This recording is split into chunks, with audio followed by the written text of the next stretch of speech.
Hi there, Psych2Goers. Welcome back to another video. Narcissism and sociopath are two terms that are thrown around often. You may even wonder, what's the difference?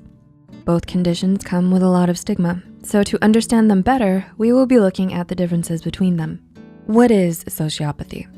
What is commonly known as sociopath is actually a person with antisocial personality disorder, ASPD. Sociopathy is not a medical term and is most commonly referred to by its associated condition. People with ASPD tend to have frequent issues following rules and laws, have a lack of empathy towards others, and act impulsively. According to the Cleveland Clinic and Mayo Clinic, some other signs of ASPD include lack of remorse after hurting another person, reckless behavior, chaotic and abusive relationships, manipulative behavior, disrespect towards others, substance abuse. ASPD is considered a cluster B personality disorder, meaning that the behavior is emotional, unpredictable, and dramatic. Approximately 1 to 4% of people in the US are suspected to have this condition, but it can be hard to tell as people often go undiagnosed. What is narcissism? A narcissist is someone with narcissistic personality disorder, NPD.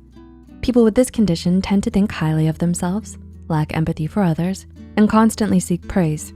According to both Cleveland and Mayo clinics, signs of NPD include grandiose sense of importance, manipulative behavior, viewing others as inferior, feeling entitled, arrogance, and will only associate with people they feel are of high status.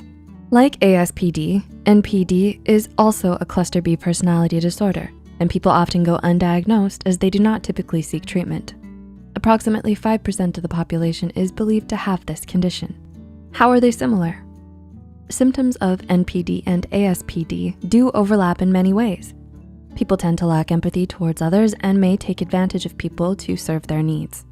They can appear charming and will use that trait to win others over. In general, people with either condition will tend to focus on themselves first and use other people for their own gain. Untreated, relationships with others can be stormy and toxic.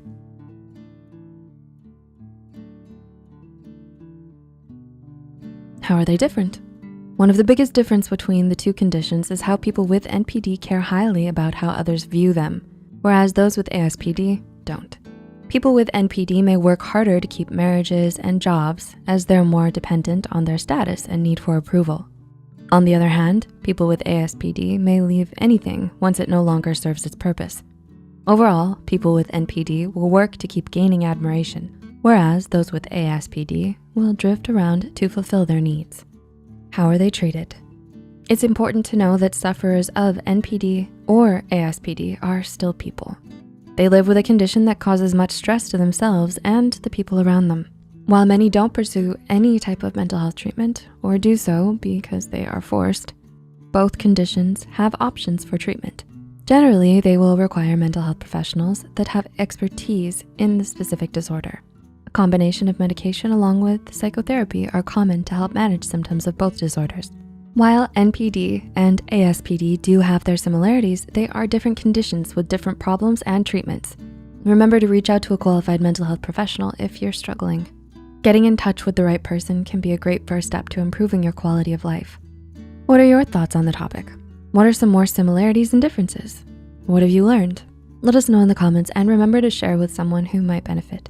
As always, the references and studies are listed in the description below. Thanks for watching. Until next time.